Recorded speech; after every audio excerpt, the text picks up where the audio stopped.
Bismillahirrahmanirrahim. Assalamualaikum warahmatullahi wabarakatuh. Global Hijrah malam ini bersama saya Zaim Zamani. Sejak seminggu lalu, nama Filipina dan Malaysia hangat diperkatakan masyarakat dunia. Bukan kerana peningkatan kes COVID-19, tetapi isu Sabah atau lebih tepat, dakwaan Filipina merancang untuk menyerang dan menawan Sabah yang terletak dalam Malaysia pada Februari 2022. Satu tuduhan berat tetapi diambil serius kedua-dua belah pihak. Lebih-lebih lagi, kepada anggota keluarga keselamatan yang terkorban dalam pencerobohan pengganas bersenjata Sulu pada 2013. Kita imbau kembali sejarah Sabah dan kemasukannya ke Malaysia.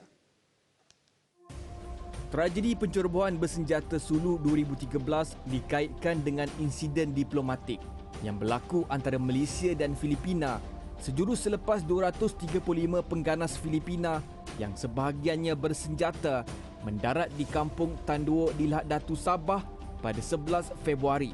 Kumpulan tersebut yang menggelarkan diri mereka sebagai askar diraja Kesultanan Sulu dan Borneo Utara telah dihantar oleh Jamalul Kiram III yang merupakan salah seorang daripada pihak yang menuntut tahta Kesultanan Sulu dan mendakwa dirinya sebagai Sultan Sulu. Menurut sejarah, pada abad ke-15, keseluruhan wilayah utara Pulau Borneo termasuklah Sabah berada di bawah Empayar Brunei. Namun, perang saudara yang berlaku ketika pemerintahan Sultan Muhammad Ali telah melemahkan Empayar Brunei sehingga memaksa Sultan Muhammad meminta bantuan Sultan Sulu bagi menamatkan perang saudara berkenaan. Sebagai membalas jasa, Sultan Muhammad pada 1658 telah menyerahkan pantai timur Sabah kepada Kesultanan Sulu. Bagaimanapun, apabila Filipina jatuh ke tangan penjajah Sepanyol, British telah mengambil inisiatif untuk berkuasa di Sabah. Amerika yang mengambil alih pemerintahan ke atas Filipina daripada Sepanyol pada tahun 1898 pula telah menghapuskan kedudukan Kesultanan Sulu sebagai negara berdaulat melalui perjanjian Carpenter ditandatangani pada 22 Mac 1915. Pada 22 Januari 1878, perjanjian di antara Sultan Sulu dan dua ejen British, Alfred Dent dan Baron von Overbeck, telah menyerahkan atau menyewakan selama-lamanya Borneo Utara kepada British dengan pulangan pembayaran sebanyak $5,000 Malaya setahun kepada Sultan Sulu.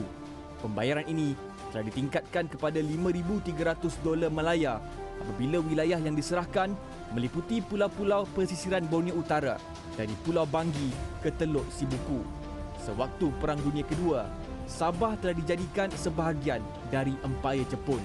Kemudiannya, dijadikan tanah jajahan British setelah Jepun menyerah kalah pada tahun 1945 sehingga kemerdekaan Sabah di dalam Malaysia pada tahun 1963.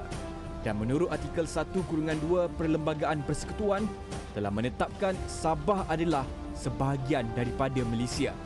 Perjanjian telah ditandatangani. Kenapa ada pihak sengaja bermain api?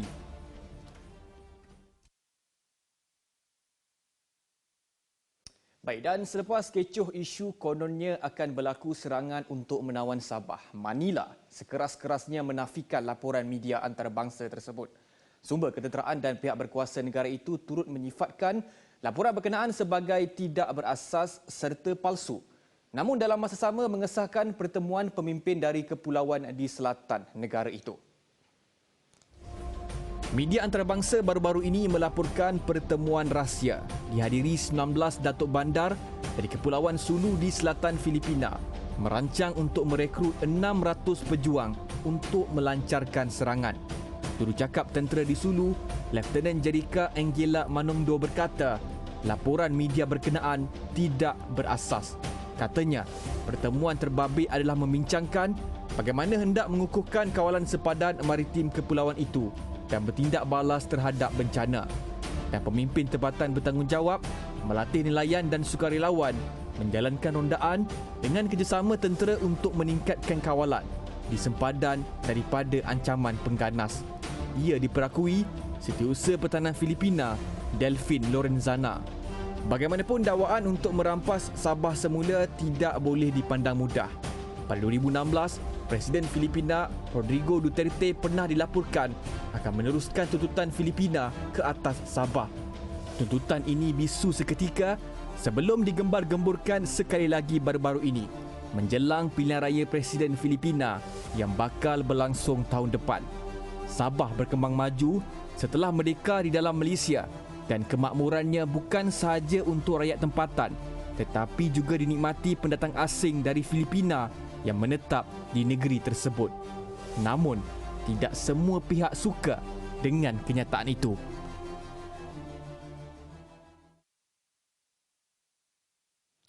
Menurut sumber akhbar South China Morning Post, selain daripada merekrut 600 tentera di Raja Sulu, bagi menawan Sabah, tentera Sulu turut merancang untuk menghantar 200 pengintip menyusup ke beberapa kawasan di Sabah. Sasaran utama mereka adalah dua bandar pantai utama di Lahad Datu dan Semporna.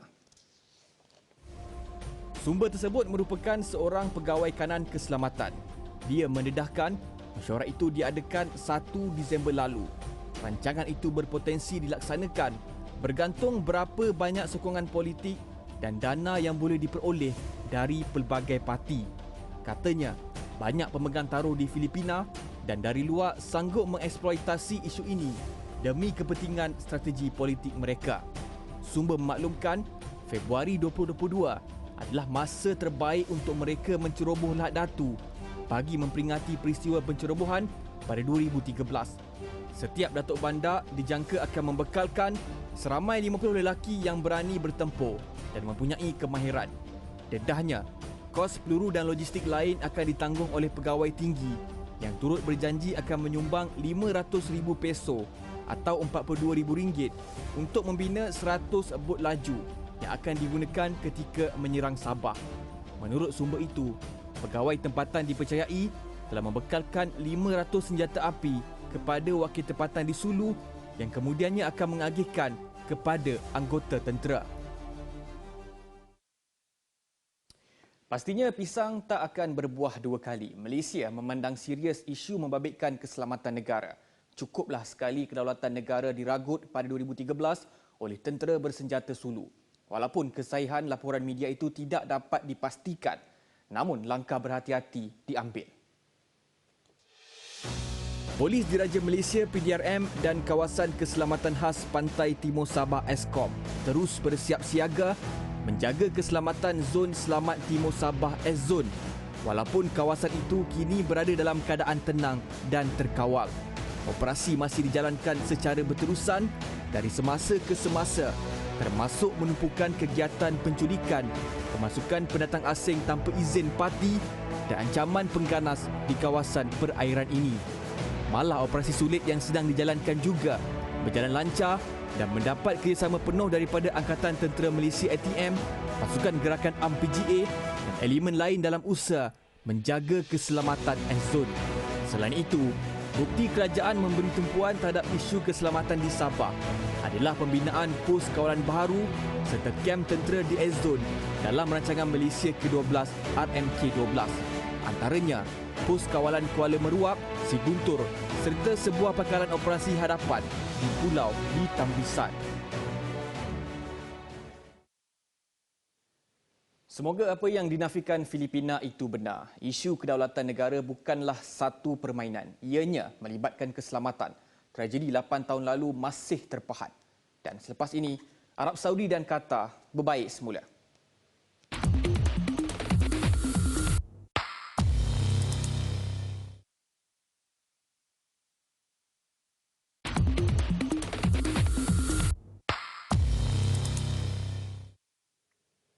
Bertemu kembali.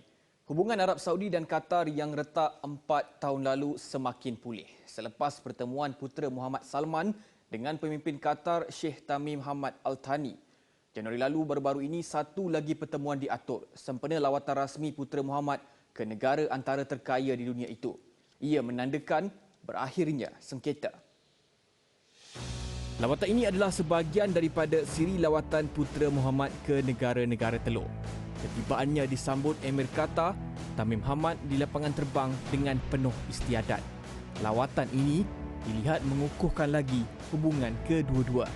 Lawatan putera Muhammad ke beberapa buah negara ini juga dilihat penting bagi menyelesaikan isu-isu diplomatik, terutama bersama Iran dan Turki.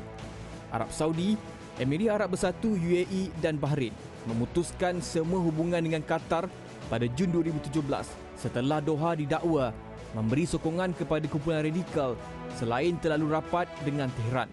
Kesemua dakwaan itu dinafi keras oleh Doha. Hubungan kesemua negara teluk itu mula pulih pada pelancaran bandaraya Padang Pasir Al-Ula di Arab Saudi Januari lalu. Semoga hubungan baik antara negara-negara Timur Tengah berkekalan. Sekian Global Hijrah minggu ini. Saya Zaim Zamani. Assalamualaikum warahmatullahi wabarakatuh dan selamat malam.